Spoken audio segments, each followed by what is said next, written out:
नमस्कार, आप देख रहे हैं सारा देश 100 खबरें और मैं हूं आपके साथ अर्पिता आर्या। तो चलिए शुरुआत करते हैं इसके सिलसिले की। देश भर में गर्मी से हाहाकार, अब तक 130 से ज्यादा लोगों की मौत सिर्फ तेलंगाना, आंध्र प्रदेश और ओडिशा में 110 से ज्यादा लोगों की गर्मी की वजह से हुई मौत। राजधानी दिल्ली में शनिवार साल का सबसे गर्म दिन रहा। कल दिल्ली में तापमान 44 डिग्री सेल्सियस तक पहुंच गया। मौसम विभाग के मुताबिक तापमान अभी और बढ़ सकता है। यूपी के इलाहाबाद में भी गर्मी से लोगों का बुरा हाल है। शनिवार को इलाहाबाद में तापमान 45 डिग्री सेल्सियस दर्ज किया गया। महाराष्ट्र के कई इलाकों में भीषण गर्मी पड़ रही है। नागपुर, वर्धा, चंद्रपुर, वाशिम जिलों में पारा 44 डिग्री पार कर चुका है। शनिवार को नागपुर में तापमान 44.6 डिग्री सेल्सियस दर्ज किया गया। मध्य प्रदेश के इंदौर में भी तपन बढ़ गई है। यह पहला मौका है जब अप्रैल के महीने में ही पारा 41 डिग्री के पार पहुंच चुका है। राजस्थान में भी गर्मी हर रोज नए रिकॉर्ड तोड़ रही है। शनिवार को राजस्थान के प्रतापगढ़ में पारा 42 डिग्री सेल्सियस को पार कर गया। हिमाचल में भी गर्मी तेजी से बढ़ती दिख रही है। शनिवार को हिमाचल के ऊना में पारा 40 डिग्री सेल्सियस तो शिमला में 26 डिग्री सेल्सियस पार कर गया। गृहमंत्री राजनाथ सिंह शनिवार को रायपुर के एक पत्रकारिता विश्वविद्यालय के दीक्षांत समारोह में पहुंचे। भीषण गर्मी की वजह से राजनाथ सिंह ने अपना गाउन उतार दिया। पानी की भारी किल्लत को देखते हुए सूखा प्रभावित मराठवाड़ा में औरंगाबाद के अधिकारियों ने औद्योगिक इकाई को 10% और शराब बनाने वाली इकाइयों के पानी में 20% की कटौती करने की घोषणा की। इससे पहले शिवसेना अध्यक्ष उद्धव ठाकरे ने राज्य सरकार से शराब बनाने वाली इकाइयों को पानी न देने की अपील की थी। बुंदेलखंड के टीकमगढ़ में सूखे के चलते लोग पानी की एक एक बूंद के लिए तरस रहे हैं। यहां दिन पर दिन हालात बिगड़ते ही जा रहे हैं। इलाके में पानी के सारे स्रोत सूख चुके हैं। उत्तर भारत में गर्मी कहर बरपा रही है तो आसाम में कई इलाकों में भारी बारिश हुई। यहां के नैगोन इलाके में बारिश के साथ ओले भी गिरे। इतना ही नहीं, तेज हवाओं की वजह से कई जगह पेड़ भी उखड़ गए। दिल्ली के द्वारिका के सेक्टर 3 में शनिवार को भीषण आग लग गई, जिसे बुझाने के लिए दमकल की 20 गाड़ियों को कड़ी मशक्कत करनी पड़ी। आग में 85 झुग्गियां जलकर खाक हो गई।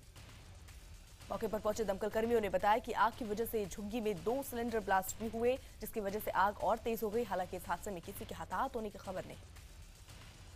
बिहार के रोहतास जिले में एक पेट्रोल पंप में आग लगने से अफरा तफरी मच गई। आग में एक तेल से भरा टैंकर और पिकअप वाहन जलकर खाक हो गया। हालांकि आग लगने के कारणों का पता भी नहीं चल पाया। आग बुझाने के लिए दमकल कर्मियों को कड़ी मशक्कत करनी पड़ी। उत्तराखंड के ऋषिकेश में 2 दिनों से जंगलों में आग लगी है। भूतनाथ मंदिर के ऊपर लगी इस आग में करोड़ों की वन संपदा धूं-धूं कर जल रही है। एमपी के पेंच टाइगर रिजर्व में शनिवार को भीषण आग लग गई। आग देखते देखते 5 किलोमीटर के दायरे में फैल गई। यूपी के शाहजहांपुर में चलती बस में आग लगने से हड़कंप मच गया। यात्रियों ने बस से कूदकर जान बचाई। बाद में दमकल कर्मियों ने आग पर काबू पाया। बस में करीब 50 यात्री सवार थे। बिहार के मुख्यमंत्री नीतीश कुमार ने संघ मुक्त भारत का आह्वान किया। नीतीश कुमार ने पटना में आयोजित एक कार्यक्रम में कहा कि एक दौर था जब लोहिया जी ने कांग्रेस से मुक्ति की बात की थी और आज संघ मुक्ति भारत के लिए सबको साथ आने की जरूरत है। नीतीश कुमार के बयान पर प्रतिक्रिया देते हुए संघ विचारक राकेश सिन्हा ने ट्वीट पर लिखा कि संघ मुक्त भारत का सपना देखते देखते साम्यवादी और समाजवादी आंदोलन हाशिए पर चले गए हैं। नीतीश कुमार क्या इस तथ्य से अनजान है? पश्चिम बंगाल में दूसरे चरण का मतदान हो रहा है। दूसरे चरण में 6 जिलों की कुल 56 सीटों पर मतदान हो रहा है, जिसके लिए 383 उम्मीदवार अपनी किस्मत आजमा रहे हैं। इस चरण में 33 महिला उम्मीदवार भी अपनी किस्मत आजमा रही हैं। दूसरे चरण में जलपाईगुड़ी, दार्जिलिंग, उत्तर दिनाजपुर, दक्षिण दिनाजपुर, मालदा और बीरभूमि मतदान हो रहा है, जिसके लिए सुरक्षा व्यवस्था के कड़े इंतजाम। टीएमसी नेता अब्दुल मन्नान का एक वीडियो सामने आया, जिसमें वो मतदाताओं को उन्हें वोट न देने की धमकी दे रहे हैं। वीडियो पर बीजेपी ने कड़ी आपत्ति जताते हुए चुनाव आयोग से कार्रवाई की मांग की। आचार संहिता उल्लंघन के नोटिस पर मुख्यमंत्री ममता बनर्जी ने चुनाव आयोग को जवाब दे दिया है। अब चुनाव आयोग मंगलवार को इस पर फैसला करेगी। कांग्रेस नेता दिग्विजय सिंह ने साक्षी महाराज पर पलटवार करते हुए कहा कि साक्षी महाराज को इस्लाम धर्म की जानकारी नहीं है। दिग्विजय सिंह ने कहा कि कुरान में महिलाओं को खूब सम्मान और इज्जत दी गई है। आपको बता दें कि साक्षी महाराज ने मुस्लिम समाज पर निशाना साधते हुए कहा था कि मुस्लिम समाज में महिलाओं को पैर की जूती समझा जाता है। उन्होंने कहा कि मुस्लिम महिलाओं को भी नमाज पढ़ने की इजाजत मिलनी चाहिए। शिवसेना ने पीएम मोदी पर निशाना साधा। शिवसेना नेता संजय राउत का कहना है कि पीएम पाकिस्तान के साथ दोस्ताना रवैया दिखाते हैं। उनके बावजूद कोई भी देश हमारा अच्छा पड़ोसी नहीं है। एक आरटीआई से खुलासा हुआ है कि प्रियंका गांधी ने अटल बिहारी वाजपेयी सरकार के दौरान सरकारी बंगले का किराया कम करने की अपील की थी। आरटीआई के मुताबिक प्रियंका को करीब 3000 स्क्वायर फीट के मकान के लिए हर महीने 53,000 रुपए का देने पड़ते, लेकिन उन्होंने 8,888 रुपए ही किराया दिया।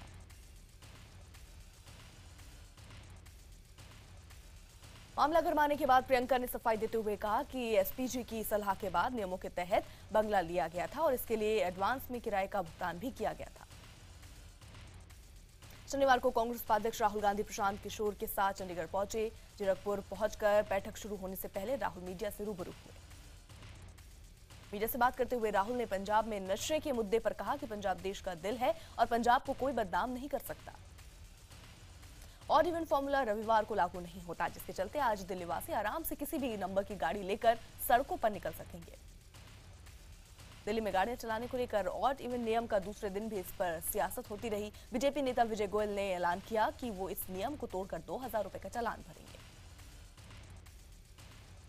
वहीं विजय गोयल के इस ऐलान पर आम आदमी पार्टी ने कड़ी प्रतिक्रिया देते हुए कहा कि अगर गोयल का विरोध करना है तो हर उस आदमी का चालान भरे जो नियम तोड़ रहा है। ऑड इवन लागू होने के दूसरे दिन दिल्ली में हवा की गुणवत्ता में सुधार दर्ज किया गया। हवा की गुणवत्ता मापने वाली केंद्र सरकार की संस्था सफर ने कहा कि योजना लागू होने के दूसरे दिन हवा की गुणवत्ता में सुधार दर्ज किया गया।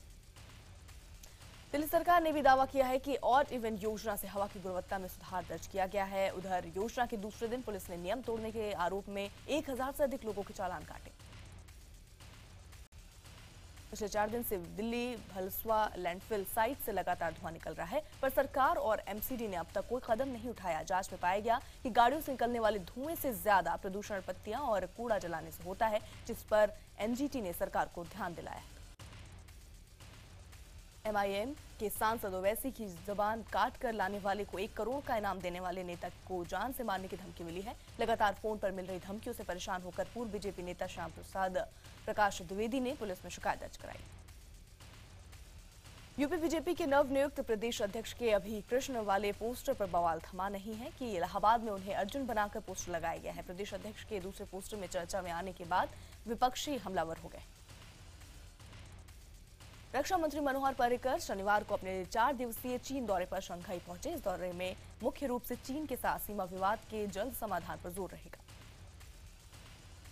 इलाहाबाद यूनिवर्सिटी की पहली महिला छात्र संघ अध्यक्ष बनी ऋचा सिंह समाजवादी पार्टी में शामिल हो गई हैं। वहीं बीजेपी नेता कंजुलिका शर्मा ने भी एसपी ज्वाइन कर लिया। जम्मू कश्मीर के कुपवाड़ा जिले में स्थित तनावपूर्ण बनी हुई है। मुख्यमंत्री महबूबा मुफ्ती ने शनिवार को प्रभावित परिवारों से मुलाकात की। उधर शनिवार को भी प्रदर्शनकारियों और पुलिस के बीच कई जगहों पर झड़प जारी रही। इस बीच गुस्साए लोगों ने हंदवाड़ा के विधायक सज्जाद लोन भी हमला उन पर किया, जिसमें वो बाल बाल बच गए, लेकिन उनकी गाड़ी को नुकसान पहुंचा। कुपवाड़ा जिले के कई इलाकों में शनिवार को भी कर्फ्यू जारी रहा। शनिवार देर शाम गृहमंत्री राजनाथ सिंह ने ट्वीट करके बताया कि उन्होंने राज्य की स्थिति के लिए संबंध में महबूबा मुफ्ती से बात की और केंद्र द्वारा हर मदद देने की बात कही। मध्य प्रदेश में कॉन्ट्रैक्टर मंत्री यशोधरा राजे सिंधिया के पैरों में गिरे नजर आए। दरअसल मंत्री जी ने एक हॉस्टल के निर्माण कार्य से काफी नाराज थे और उन्होंने कलेक्टर को सही निर्माण करने के लिए चेतावनी दी थी। टीम इंडिया के क्रिकेटर रविंद्र जडेजा आज रिवावा के साथ शादी के बंधन में बंध जाएंगे। राजकोट में शादी के चलते वो शनिवार को मुंबई में मैच खेलने नहीं गए थे। राजकोट में शनिवार को जडेजा की हल्दी रस्म हुई, जिसके बाद शाम को संगीत सेरेमनी का भी आयोजन किया गया। शादी के दौरान जडेजा और उनकी टीम गुजरात लॉयंस के साथी क्रिकेटर और वेस्टइंडीज के ब्रावो अपने चैंपियन डांस पर सभी को थिरकाते नजर आए। महाराष्ट्र में त्र्यंबकेश्वर मंदिर के गर्भगृह में महिलाओं ने घुसने की कोशिश की। बताया जा रहा है कि महिलाएं बाउंसर लेकर पहुंची थी।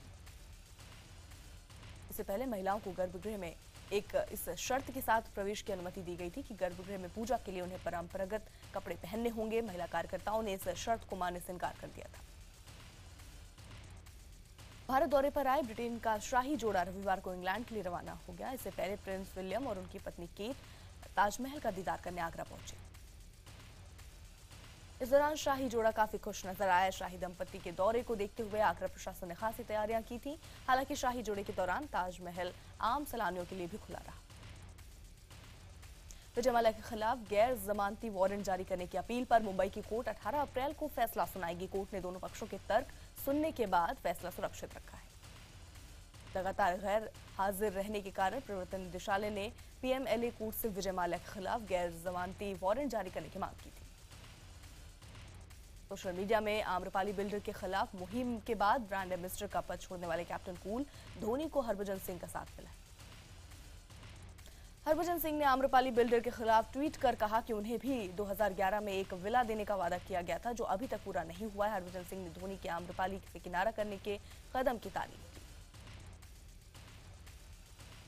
यूपी के लखीमपुर खीरी में बाघ का आतंक है। ये बाघ यहां 1 महीने में 3 जानें ले चुका है। हाल ही में बाघ के हमले में घायल हुई लड़की की मौत हो गई। दिल्ली सरकार की मोहल्ला क्लिनिक की योजना खतरे में पड़ गई है। योजना के विज्ञापन के लिए करोड़ों रुपए तो खर्च हुए, लेकिन अब बिजली बिल न भरने की वजह से मोहल्ला क्लिनिक में बिजली नहीं है। भीषण गर्मी में बिजली न होने की वजह से क्लिनिक में मरीजों को काफी तकलीफ हो रही है। यहां तक कि ब्लड सैंपल रखने वाली फ्रिज तक बंद पड़ा हुआ है। राजस्थान के घाड़ेराव में एक दूल्हा अपनी दुल्हन को लेने के लिए हेलीकॉप्टर से उदयपुर के लिए रवाना हुआ। दूल्हे को हेलीकॉप्टर से जाता देखने के लिए पूरा गांव उसे देखने के लिए उमड़ पड़ा। बिहार के दरभंगा में हिंदी फीचर फिल्म क्रिकेट की शूटिंग चल रही है। बिहार क्रिकेट की दुर्दशा पर बन रही इस फिल्म के हीरो बीजेपी के निलंबित सांसद कीर्ति आजाद है।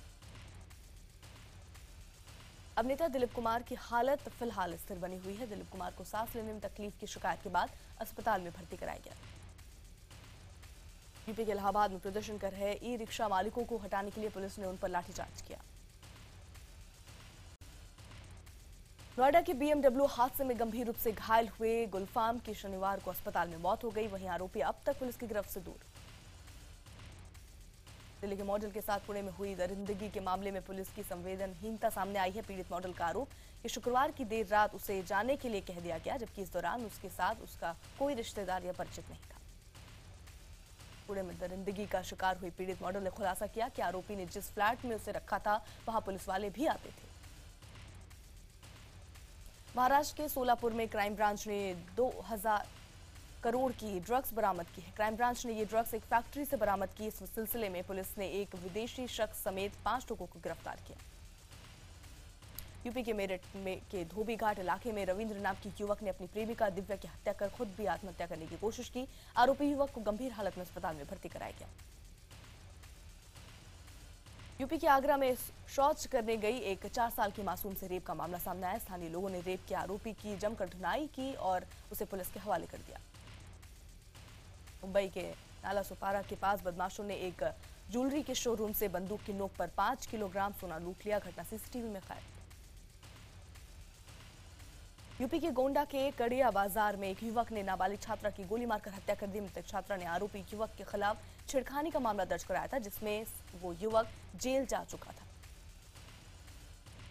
दिल्ली के शकरपुर इलाके में प्रियंका नाम की एक युवती ने फांसी लगाकर खुदकुशी कर ली। प्रियंका एमपी की रहने वाली थी और वो दिल्ली में एक इलेक्ट्रॉनिक्स कंपनी में काम कर रही थी। यूपी के बुलंदशहर के खुर्जा इलाके के नगला शेखू गांव में अंजलि नाम की एक 20 साल की युवती ने खुद को आग लगा ली। अंजलि को गंभीर हालत में दिल्ली के सफदरजंग अस्पताल में भर्ती कराया गया। दिल्ली से सटे फरीदाबाद में सुनीता नाम की एक महिला पुलिसकर्मी ने सरेआम अपने पति की पिटाई कर दी। आरोप है कि महिला का पति कई दिनों से घर नहीं आ रहा था, जिससे नाराज महिला ने अपने पति की पिटाई कर दी। राजधानी दिल्ली में कुत्तों पर हमला करने वाले नकुल नाम के एक शख्स को पुलिस ने गिरफ्तार किया। बताया जा रहा है कि नकुल अपने पालतू कुत्ते के मरने से डिप्रेशन में आकर इन घटनाओं को अंजाम दे रहा था।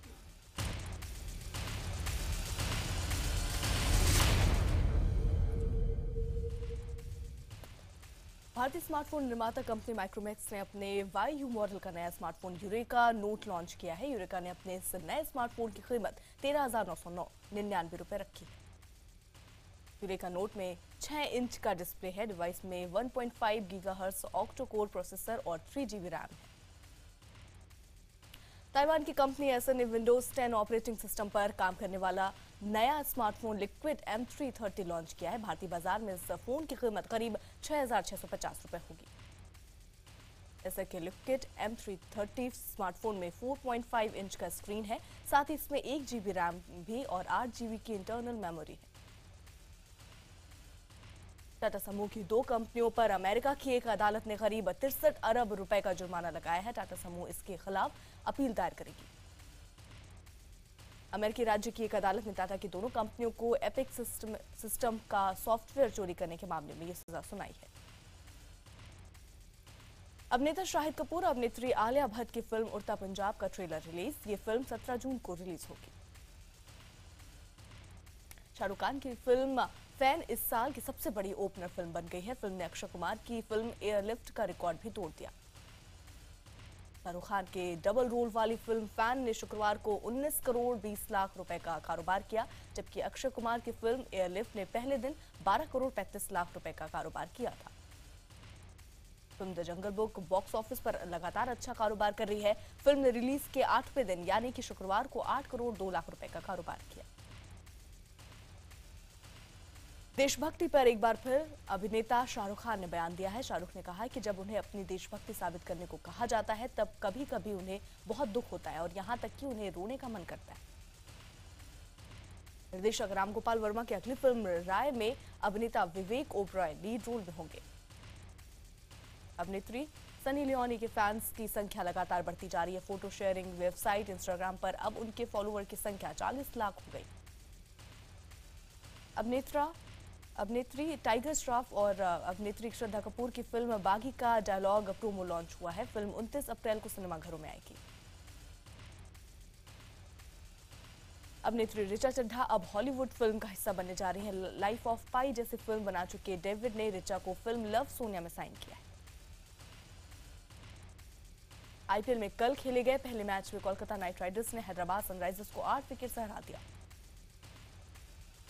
आईपीएल में कल खेले गए दूसरे मैच में गुजरात लायंस की टीम ने मुंबई इंडियंस को 3 विकेट से हराकर लगातार तीसरी जीत दर्ज की।